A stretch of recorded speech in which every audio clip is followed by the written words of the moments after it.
Three, two, one. You ready? You're listening to the Real Pineapple Podcast Network.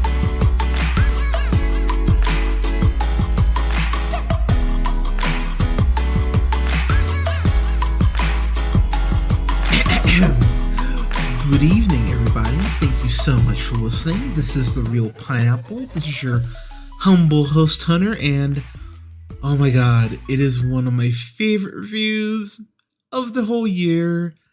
Finally, after rewatching some stuff, going through my list no less than 30 times, I finally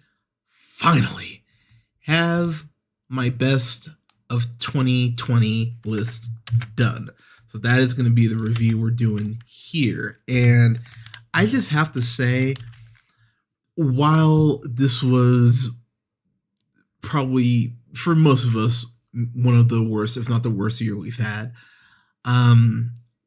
if there is a positive, while not distributed in the way that we obviously would have wanted, there was some incredible film this year. So my parameters as far as what is going to qualify for my list is going to go as follows. Basically, if it has a chance to be nominated for an Oscar, it's eligible for my list.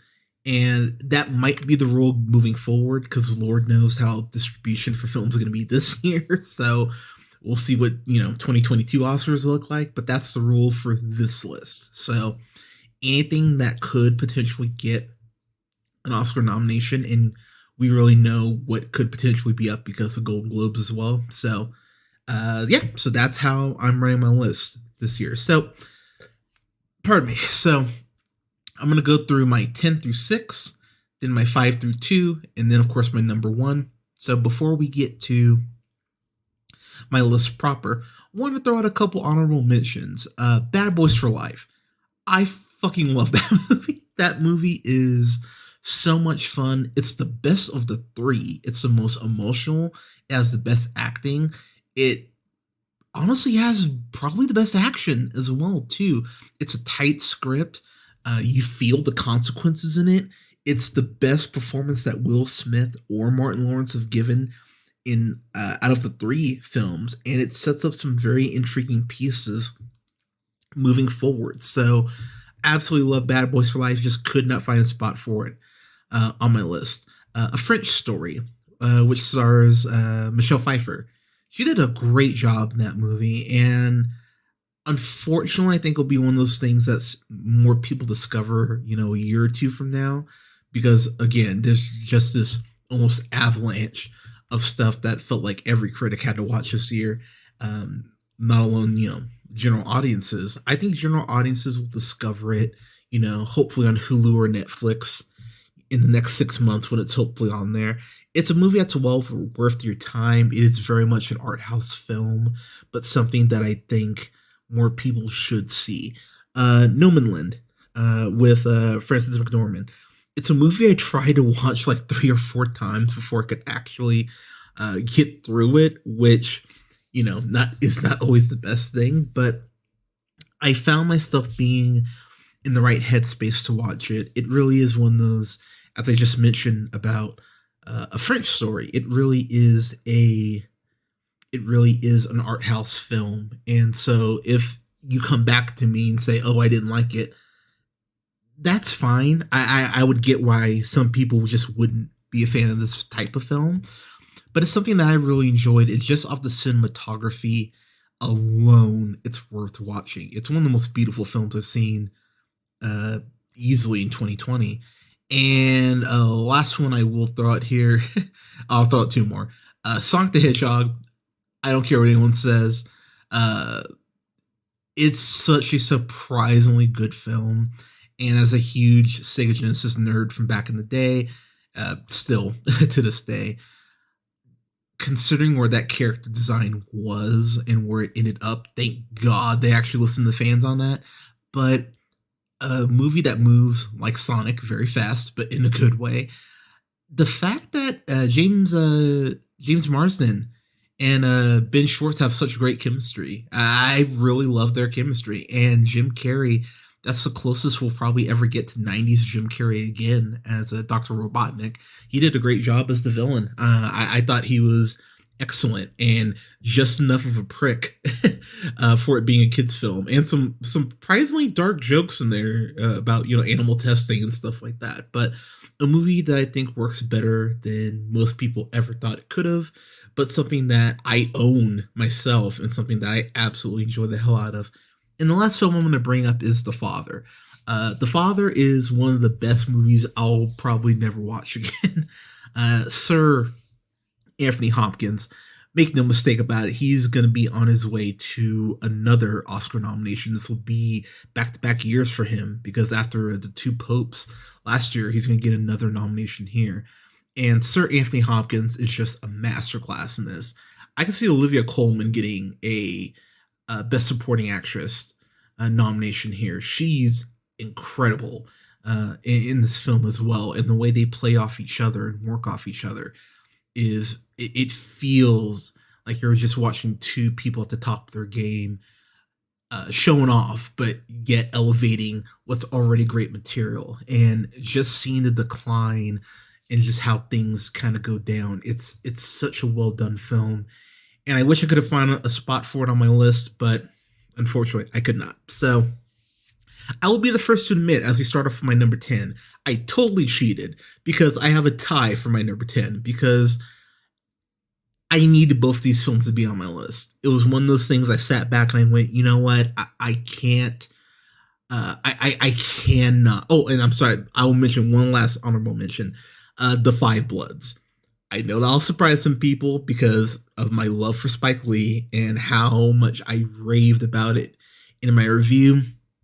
But after really sitting back, there were just a couple other films that just hit me in a different spot. Again, that film, if I had a top 12, it would easily be my top 12.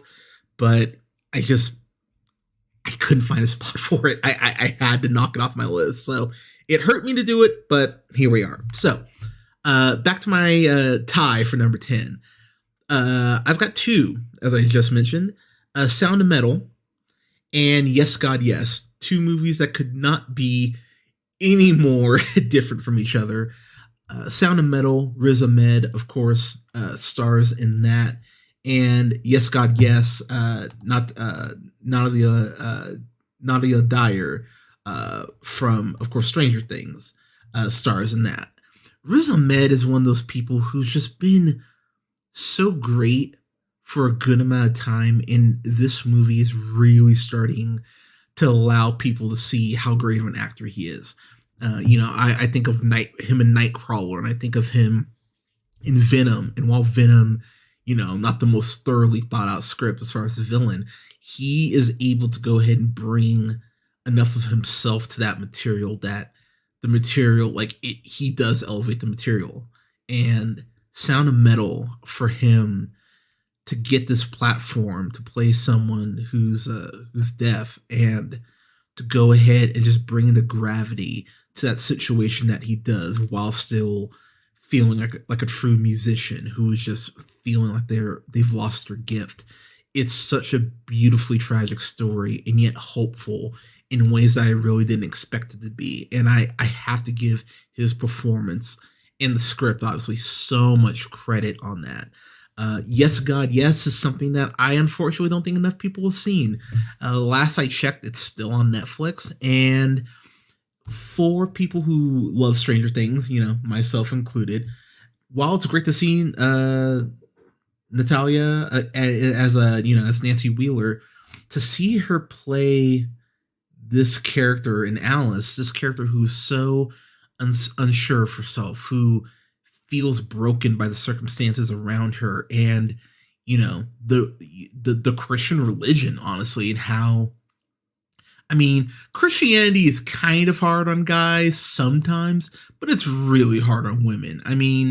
Let's be clear, as someone who grew up in church and went to several different types of churches, the way that churches slut shame women itself, you can't have one be the head of a congregation. You have to dress a certain way because we can't tempt the men, even though the men could, just not look at women in that way. That's a whole other thing. But the way that the movie does play out, it has one of the best subtle just acknowledgments of someone being terrible. It's such a great own scene near the end of the movie, and that's all I'm gonna say. But that scene alone got this movie onto my list. Not even going past the fact that the performance that she gives is so fucking well done. You just hurt for her as she's trying to go ahead and just not even find confidence, but just find a way to just not let the guilt of what this religion can be just drown her. And it's such a beautifully tragic movie at points because you just feel her anguish, especially being a teenager. You're trying to figure all this shit out, but where things end up and really the message at the end of the day that the film portrays, I thought was so well done. And I have genuine admiration for that film. So if you've not seen Sound of Metal or Yes God Yes, they are on Amazon Prime Video and Netflix respectively. Please go watch those because we need more films like that. So there's number 10. Number 9 is a movie that came out really, I want to say pretty early on in the year, but my God, it's a movie that should be celebrated. It came out in April of last year. It's the Netflix documentary A Secret Love. That's my number 9. That's the one that stars Pat Herschel and Terry Donahue, where they are these two women who have been dating in secret, but haven't told either of their families. They've been together for 70 years. And I don't want to go too much into the film itself, but you can listen to my review of it if you want to learn more. But the way that their story is told and just the way it weaves in certain social issues and talks about the LGBTQ community, back in the 50s, back in the 60s, where it was very wasn't nearly as prominent as it is now, and how you really had to hide who you were back then. It's so tragic, but their secret love is so incredibly beautiful, and the way that they're able to express their love to their families and the things that do occur, I just thought it was so beautifully told. And there were multiple points where I was just crying my eyes out. I was like, oh my God, this is beautiful. I'm not a huge fan of documentaries, not over the last year, because Lord knows it's been, a documentary just trying to get through each day. But this film is what you want a documentary to be. It's something that's informative. It's something that elevates. It's something that inspires. And it's something you can tell people, watch this. And I've told a lot of my friends who have not known about this or this wasn't on the radar to please watch this, because it is an incredibly well done documentary and something that should be required viewing. Especially, we're in Women's History Month. Watch this shit if you haven't watched it yet. But that's my number 9. Number 8. If you've listened to the podcast for a decent amount of time, you know I'm a huge fan of the man I'm about to bring up. And when I think about how it used this actress in a way that I just go, you had her on a TV show and you couldn't find a way to go ahead and make her work better. It's rather embarrassing, but my God, this movie's great. It's Palm Springs. It's number 8. I'm a huge fan of Andy Samberg. I love The Lonely Island. I've made no qualms about the fact they are one of my favorite bands and music. I'm a huge Brooklyn Nine-Nine fan. I just think Andy Samberg is the absolute shit. But the real star of this movie that I do not think is being brought up nearly enough is Kristen Milioti. After seeing her in that season of Fargo, I remember going, okay, you're genuinely excellent. And, of course, the last season of How I Met Your Mother, she's the best part about it, which is kind of a backhanded compliment, but she's so great on that show. But her and Andy Samberg have this chemistry that even if the script wasn't as good as it is, they would be able to go ahead and pull something out of it to make you enjoy this film. but their romance and their back and forth, it's so incredibly charming. And while they're both trying to figure out this time loop, it's really cool to see how they not only get to know each other but get to know themselves better because of how they're living their lives and the way that they think that they can't live their lives. It's really interesting the way the film breaks down. Plus, let's be honest, and this isn't even really a spoiler, but I'm gonna say it. Whatever. Who would want to do coke with a bunch of coke with J.K. Simmons? After watching this movie, while I haven't done it before, I would love to do coke with J.K. Simmons. That would be great if this movie is any sort of indication. But I absolutely love this movie. It's right at the 90-minute mark. It's on Hulu if you haven't seen it. It's well worth your time, but it is just beautiful in the way that it is portrayed, in the way that everyone really steps up to bring their A game. So absolutely adore that movie. That's my number 8. Number 7 is something that my partner has been a big fan of, something that I personally had not seen. I had heard a song or two from it, but I never really understood the giant, the hoopla that it got. I understand it now. My number 7 is Hamilton. I don't need to really say much about Hamilton. You all know what Hamilton is. Whether it's just the King George song, the "You'll Be Back," I love that song so much. The fact that I've been cheering on King George, even though he was insane. I mean, I think that says a lot. It's a incredibly well done musical. The song that introduces George Washington, that alone was a surprise to me. But I sat with my partner back when COVID wasn't a thing. My partner and I sat here and we watched it together, and I was hyped the whole time watching this, watching the musical. And a lot of songs have definitely made their way into my regular rotation now. Obviously, My Shot is the song. It's such a great song, but the song I've been listening to the most probably is Wrote My Way Out from the Hamilton mixtape, just because, it's Lin-Manuel Miranda rapping with Nas. Who wouldn't want that? But Lin-Manuel Miranda, he's an absolute genius.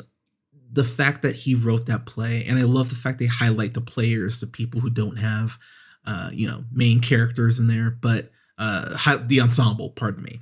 But that musical works so well on Disney Plus. Really, it's worth having Disney Plus just to watch Hamilton if you haven't seen it before. So I would highly, actually not even recommend. You need to watch Hamilton. If you haven't watched Hamilton, go watch Hamilton. It's on Disney Plus. Watch that shit. So that's my number 7. My number 6. So we talk about characters or just actors who we believe deserve better. And Steven Yeun from The Walking Dead, I just love this dude. I like, just off of the way he got killed on Walking Dead, he deserves better. But he was in Okja, that Netflix film from a couple years ago, which I really liked him in. But here he gets really what I think will be a career defining role as Jacob. The way that him and his wife is played by, I believe it's Yuri Han.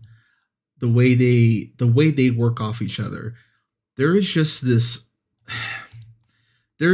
beauty in the way that they work off each other. And this movie has this incredible ability of being able to rip your heart out, but then almost pat it and go, things will be okay, but maybe they won't be. It's such a incredibly beautiful, heartbreaking, inspirational film that kept making me go, oh, stop hurting me. Oh, you're giving me happiness. Oh, you hurt me again. Oh, but happiness. Like it pulls on your heartstrings in a way that I don't know if many films have been able to touch this year. It's just really from start to finish. It's something that grabbed me. It's something that I felt my God, I can't believe that this movie is as great as it is. For being over 2 hours, it never feels like that. It always feels like it's earning. Sorry, it's actually just right at 2 hours. It's an hour 55, but it never feels like it's dragging. It always feels like it has your attention. The score is one of my favorite scores all year, and Lee Isaac Chung should get a Best Director as well as a Best Original Screenplay nomination, because this is one of the best films that came out all this year, and I just have genuine admiration for everyone involved. And especially having the two kid actors be as important as they are. Alan S. Kim, and then who played David, and then Noel Cho. They are really kind of unsung heroes in the movie, but everyone needs to keep an eye on these kids because they're going to be something. But they did an incredible job, and everyone really brought it in that movie, especially Will Patton, which was a really pleasant surprise to see him. But absolutely adored the movie. That would be my number 6. So, quick rundown. Tied for my number 10, Sound of Metal and Yes, God, Yes. My number 9 is A Secret Love. My number 8 is Palm Springs. My number 7 is Hamilton. And my number 6 is Minari. All right, on to my number 5. This one hurts because I'm gonna try not to cry, but my king, Chadwick Boseman. My number 5 is Ma Rainey's Black Bottom, which stars him and Viola Davis. When I think about films that I really put off from watching, this was one of them, because I know we get Chadwick Boseman's voice in Marvel's What If, but this is really his last, performance in front of the camera. And while I love Black Panther, while I dug him in 21 Bridges and The Five Bloods, this is really his tour de force. This is him reaching down and pulling out something that I didn't even know Chadwick had. And Chadwick, for my money, was one of the best actors on the planet, top 5 easily anyway.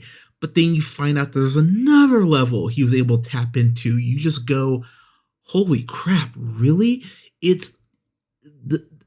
I don't want to spoil the film because I have not reviewed the film yet, but the scene that he talks about his upbringing and growing up Black and his parents is one of the most heartbreaking but beautifully shot scenes I've seen in a film all year. It's just this beautiful little 5-10 minute-ish scene where it's all Chadwick just really getting to strut his stuff. And again, we talk about 42, we talk about Marshall, but T'Challa obviously, but you see him in this, and you see the grace and the gravitas and the incredible spectrum of emotions that he's able to show through this film and through his character of Levy. It's beautiful. It's heartbreaking because, again, you know that there was more for Chadwick to do,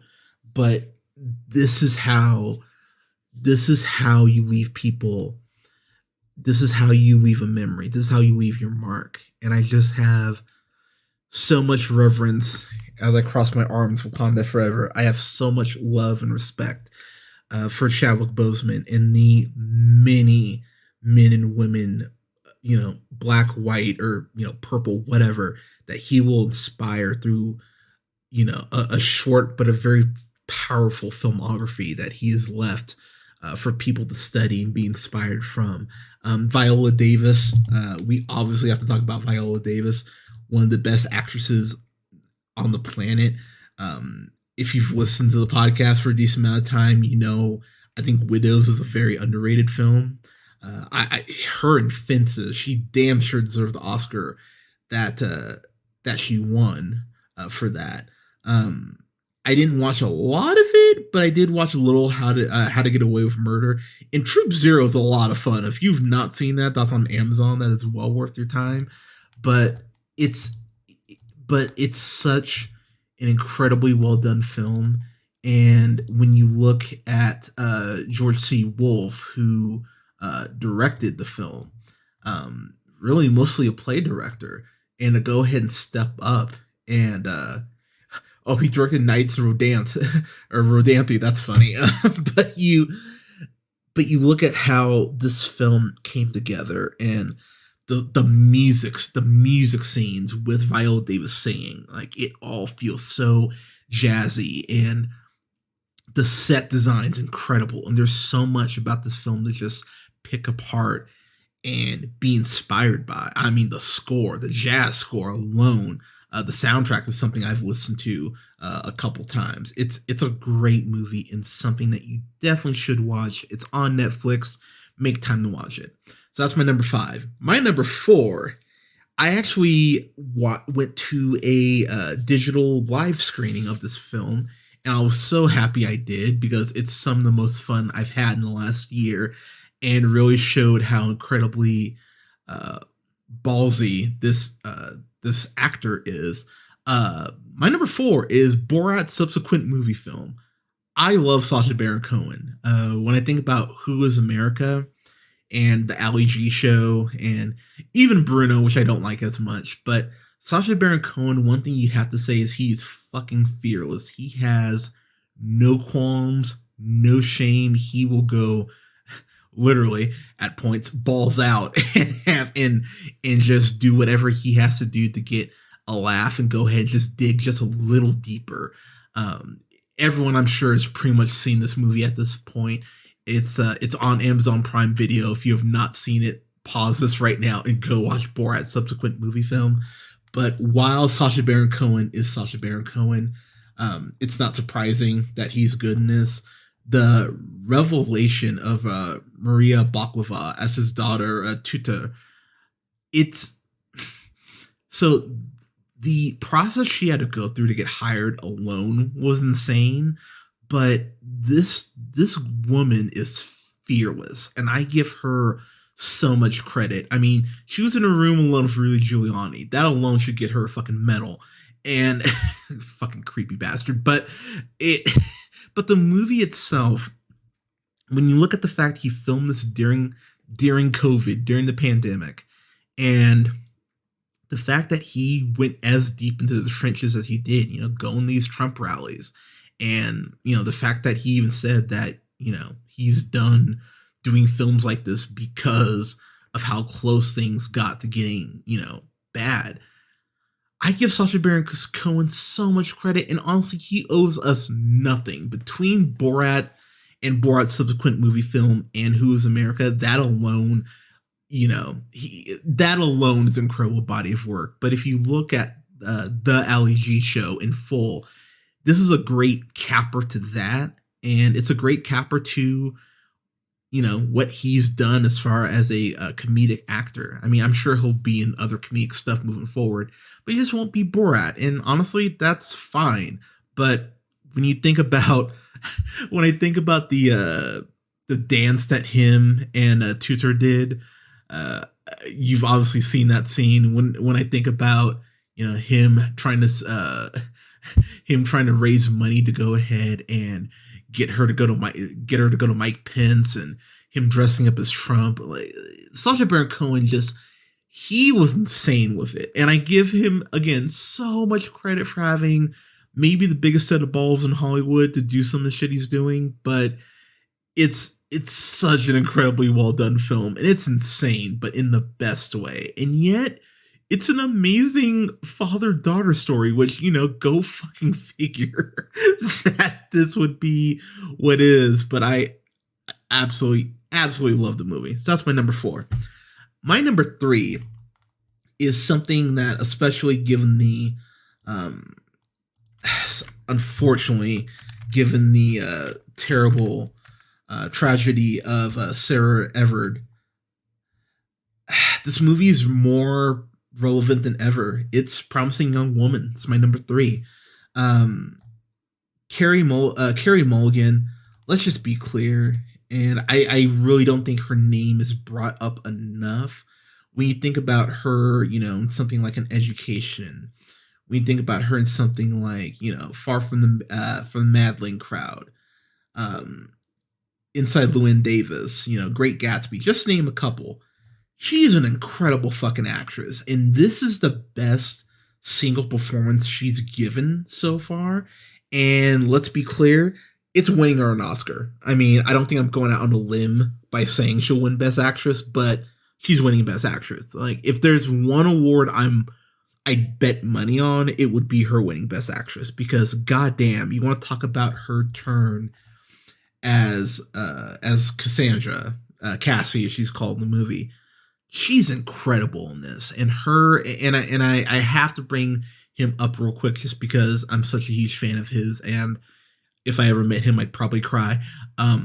Bo Burnham is just special. His brain is just wired in a way that I would love to sit down and talk to him for just 20 minutes.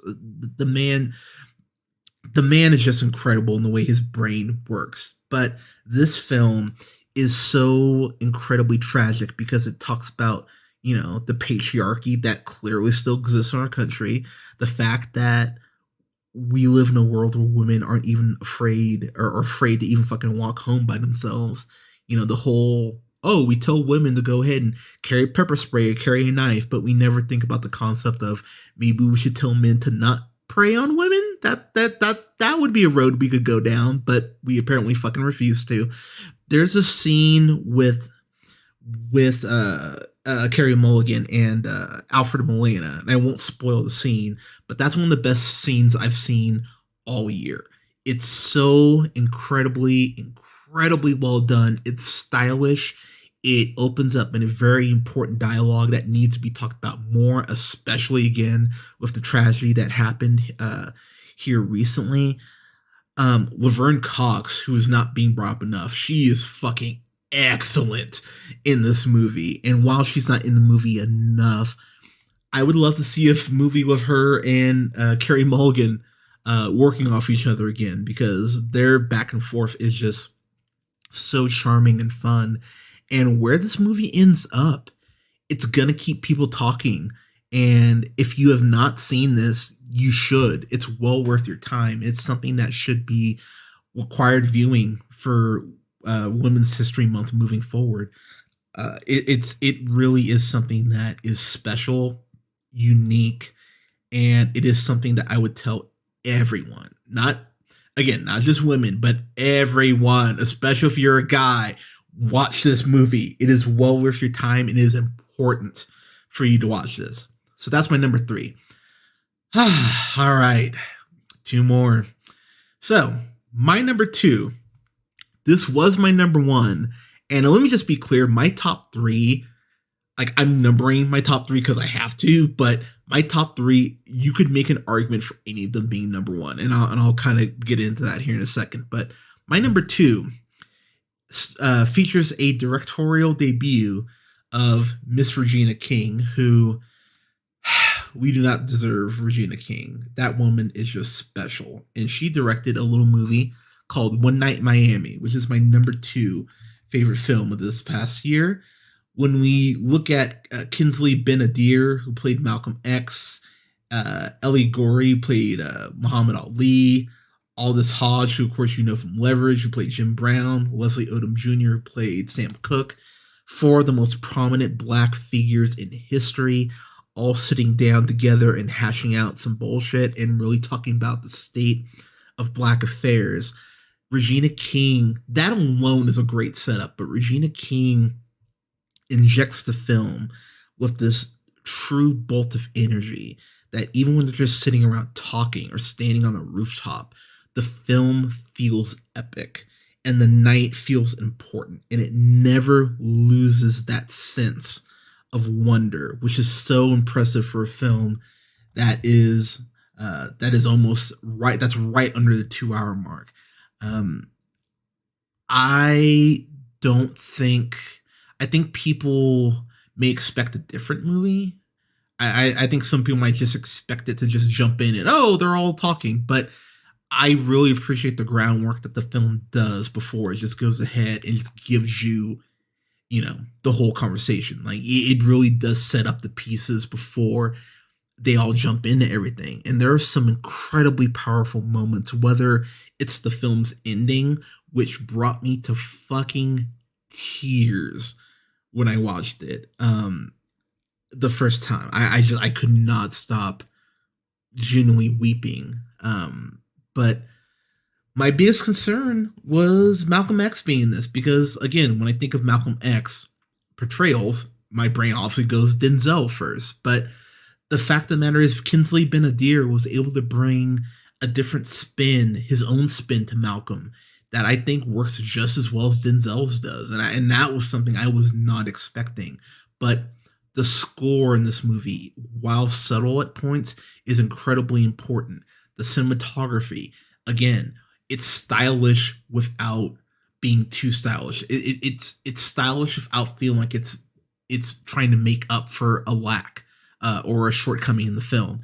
It really felt like the first time I saw Frost Nixon, where I went, okay, this is just a conversation, but these are four brothers who are hashing out some really important issues, but they all feel so grounded in their own truth and so convicted in their own truth. And I love the way that when things start to break down, especially without spoiling too much, but a conversation between Sam Cooke and Malcolm X, that I just was on the edge of my seat for how intense that got. It's such a well done film.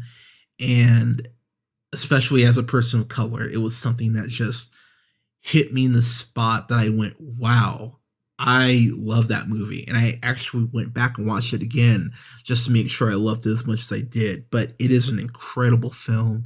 And I will say, come Black History Month next year, that will be something I am definitely reviewing, because this past Black History Month, unfortunately, things just didn't work out. But it is an incredibly well done film and something that everyone needs to watch. So, to run down my list at this point, my number 10 tied Sound of Metal and Yes God Yes at number 10. My number 9 is A Secret Love. My number 8 is Palm Springs. My number 7 is Hamilton. My number 6 is Minari. My number 5 is Ma Rainey's Black Bottom. My number 4 is Borat's subsequent movie film. My number 3 is Promising Young Woman. My number 2 is One Night in Miami. And my number 1 favorite film of this past year, it is a film that is directed by a relative newcomer, which was surprising. But my number 1 favorite film this year is Judas and the Black Messiah, which is directed by Shaka King, who, my God, just this movie, and I don't want to talk too much about it because I do want to review it in full. But when I think about a film that just angered me, when I think about a film that not just angered me, but made me think and really made me go, wow, what, like, how is this okay? Like, how are people okay with how the world is? And it really just, Daniel Kaluuya, or as I call him sometimes, because I always am afraid I'm getting his last name wrong, Daniel Alcoholic Drink. When we talk about people who have necks, because when we think about, Denzel, Morgan Freeman, incredible black actors, they are getting up there. So we think about, the next generation who's got necks, as it were. Daniel Kaluuya is special. This brother is just absolutely fucking special. And hearing him and seeing him play Fred Hampton, I wasn't super familiar with Fred Hampton. I was aware of who he was, but really wasn't familiar with his story. And the way that he is able to just capture Fred's anger, and something that I always have said is, when you're, in your early 20s, you're full of piss and vinegar, everything pisses you off. And Fred Hampton, he is an incredibly angry individual, but he has a right to be as angry as he is. But what I love about the movie is it does not paint him as a saint. You see his flaws, and the movie doesn't try to hide them. It lays out the fact that because he's so young, that he is putting, members of the Black Panther Party in trouble, in danger. But that is youth. While youth has this incredible energy, it does lead to ignorance and arrogance sometimes as well. And Fred just doesn't have the tools yet to know, for this party, this organized party, they could use some more organization. And I love the way that his youth does tie into that. Lakeith Stanfield, speaking of another brother who's just absolutely fucking special, you think about him in Atlanta, you think about him in Short Term 12, in Selma, in something, in Sorry to Bother You, in Knives Out. He's great in Knives Out. But he is just one, hell, Uncut Gems too. The way that him and Lakeith work off each other, it's just a masterclass in seeing two actors who I don't think have even hit their prime yet. Like I believe they both have room to improve and grow, but they work so well off each other. It's so cool to see just how much they're able to go ahead and get out of each other. And it's a beautiful thing to see.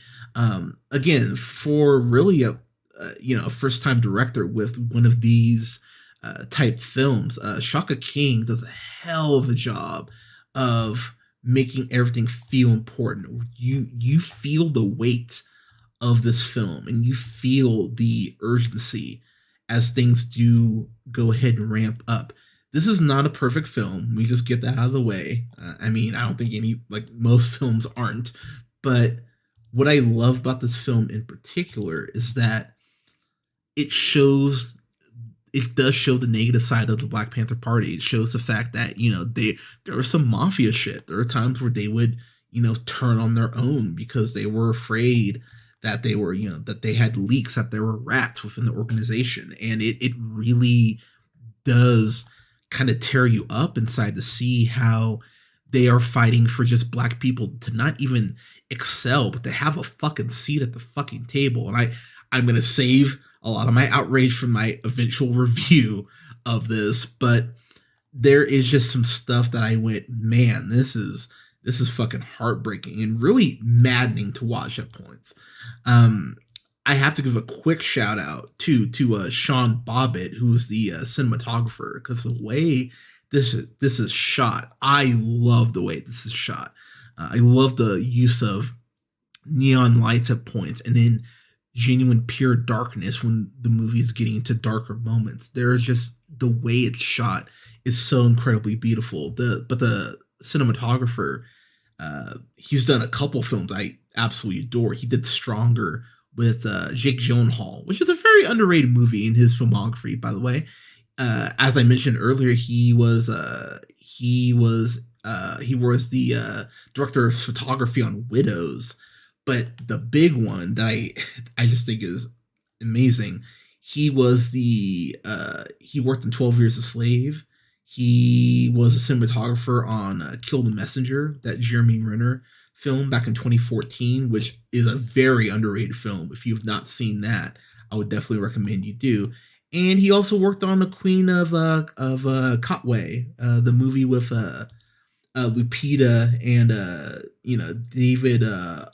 Oh my god! I always forget how to say his last name. Oye Lobo is what I'll go with.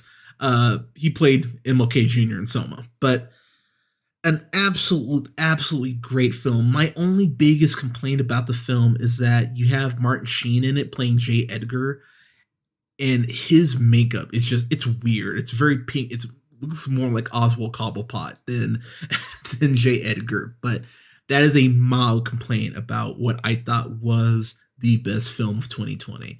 Again, I know it technically came out this year, but again, it'll get nominated for Oscars, so it technically counts. So that is my number one favorite film of 2020, Judas and the Black Messiah.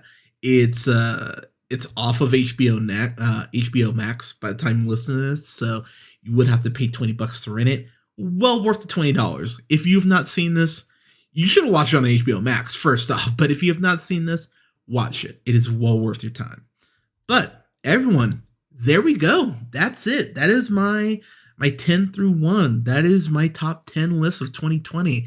What were your favorite films of 2020? Let me know in the comments. I can't wait to hear what everyone thought were the best films of this past year. You can go ahead and like us on Facebook at The Real Pineapple. You can follow yours truly on the Twitter at JHunterRealPineapple. You can follow Scott on Twitter at Nearman the First. That's Nearman the First.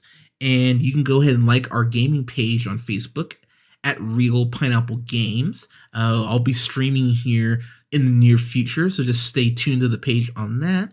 And don't forget to like, share, and subscribe. You can find us on SoundCloud, Apple and Google Podcasts, Podbean, Stitcher and iHeartRadio, Spotify, Amazon Music, and TuneUp at The Real Pineapple. Thank you so much for listening, everyone. We will have reviews up soon. New reviews, including a review for Zack Snyder's Justice League, which I'm sure it won't be divisive at all. And we'll have review up as well for WandaVision, which I'm really excited to talk about, as well as the premiere episode for Falcon and the Winter Soldier. I cannot wait to talk about that when that comes out on Friday. But everyone, thank you so much for listening. Please stay safe out there. Wear a mask, take care of each other, and we will talk to you soon.